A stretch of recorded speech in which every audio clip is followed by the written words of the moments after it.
Hello all. So I'm out here doing a disc brake conversion on this 68 Dodge Charger, and I got started on it getting rid of the front drum brakes here, and I decided I'll make a video on this too. This one's going to be about doing the booster, but because I want to change out these bushings, so before I do the other side, I went and ordered them. Change out this whole upper control arm is what I'm going to do. But I'm doing this, and while I'm waiting for these parts, I'm going to go ahead and install this booster, which comes in this kit. And there's some things I got to do here. And first of all, I've never done this before. I worked on a lot of cars all my life, but I'm not a professional, so I didn't see no other YouTube videos on this, which I usually look for before I start a project. And since I didn't see nothing, I thought I'd make a video about it. See, somebody else wanted to do the same thing that I'm doing. And I'll put all the links in the description for all the parts I'm using. And this is it. It's got the master cylinder in here, it's got the booster in here, and a whole bunch of other parts and levers for the brakes and all the adjustments. And I guess according to these instructions, I'm going to have to modify this or remove some bolts or something. So I'm going to look more detailed into that. And so the first thing I'm going to do is I'm going to go ahead and break this old one out and see what I have to do to modify this. So I'll be back when I get that figured out. Alright, so just to show you real quick what I'm doing here, here's the brake pedal.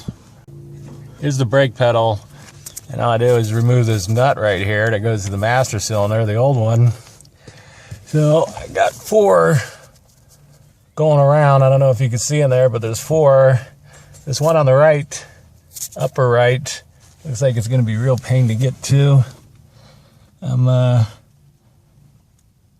exactly sure how to even get up and in there yet without moving stuff out of the way. Hopefully, maybe I can figure it out somehow. I don't know if you can see how well you can see that in there. But it's basically, there's 4 nuts around there that I need to remove. And I can show you, they got 4 that go through,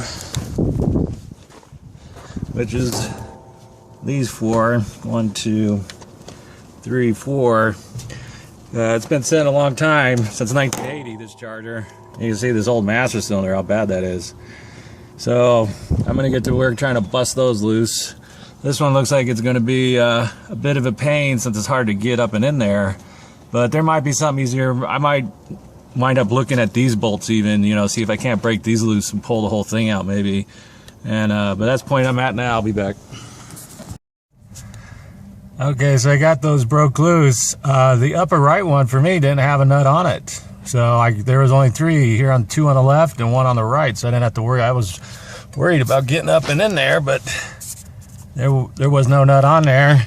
There's just these 3 small 1/2 inch things. I just used some extensions and a deep well 1/2 inch, and they all popped right off. So it should be ready to come out.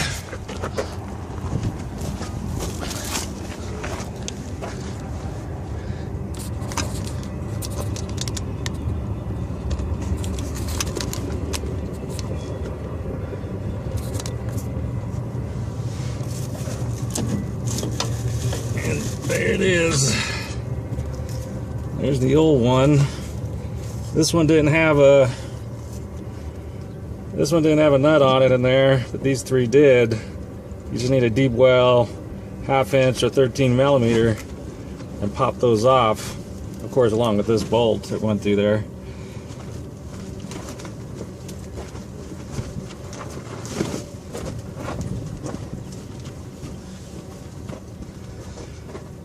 So next, I need to read these instructions a little bit more, but I was looking at this and it's saying for this kit, it says it's important that I relocate the studs up here to the top from here, and my studs are already up there on this 68, so they're already in that location.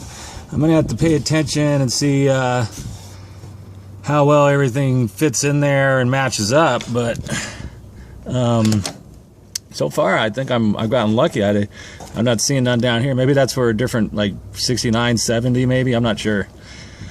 But hopefully if it matches up for me, that's great. So I'm going to look in more into that, see what I need to do with these brackets, how all this needs to go in there. And I'll be back.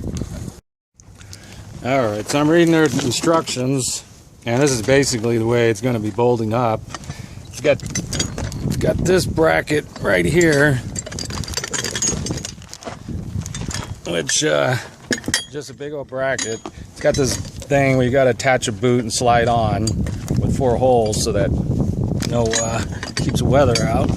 And it's got this screw right here that goes on here. They're saying something about possibly having to cut this at the right length. I'll have to check that out when I get to there. So basically, this unit, let me get this camera over here.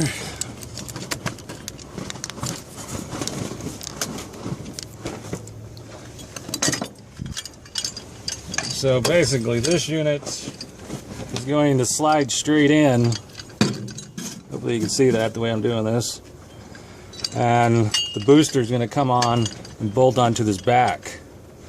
So that's the way I'm reading it.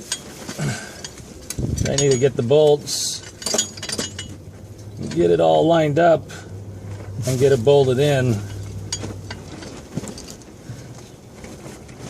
Right there.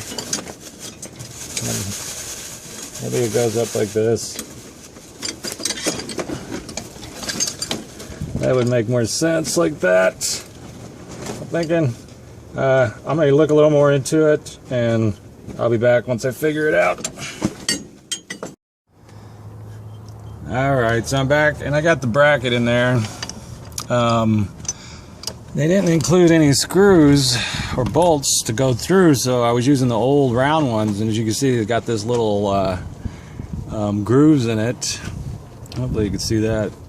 And even though they go through and they're in there, I guess they could be used, but they're really a pain. You got to use vice grips on one side, and so I just use some other bolts for now. I'm going to go to the hardware store, and after I get everything mounted up, but before I use it, I'm going to go down to the hardware store and get some regular bolts I could just put in there and screw together with some washers. But I don't know, that might be a personal choice. It's just hopefully you can see in there how those look right there. I guess they would work. One thing is that this is a real pain if you're doing this by yourself. I've been putting blocks of wood. I've been using like blocks of wood like this, trying to hold it, and vice grips on this end, and then going inside the car and the back out, trying to get these bolts on. So if you do this, it would be a good idea to have a friend on this side that would hold the bolts in while you put the nuts on, because otherwise it's a real pain. But that's basically it, the way that sets up. Next I got to put the booster on, and of course I'm going to have to hook up that pedal on the inside. I'll show you how that looks. This top nut over here is not as hard to get to either as I thought of. As long as you're coming from this side and just really work your way into it. I mean, you can use the dash, take your time, you can get it. And it's not really easy, but it's not terribly difficult. There's the 2 bolts on this side, and this is the pedal right here coming through from that new thing, which I'm gonna have to hook to the pedal here. I'm guessing I'm gonna have to look and read on what these other brackets do, but that's the way that looks. And so the next step, I'm gonna look at the instructions, but basically I'm gonna put this booster on, and so I'll be right back. Well, it looks like I'm going to have to cut this tip. This right here screws on, and the tip here is hitting the firewall, and there's still about a 1/4 inch gap on these 4 threads that I'm bolting on up there. And this is the instructions, by the way. Basically, they just give you some basic things. They ain't a whole lot. Talk about the pedal configuration there. Just with that, that's all they give you. But it even says here, cut rod to length.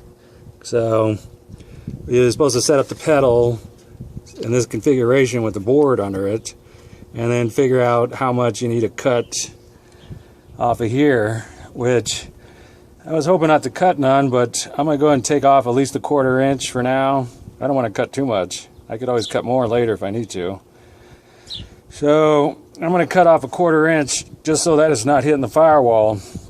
And these bolts, I can bolt it all the way on.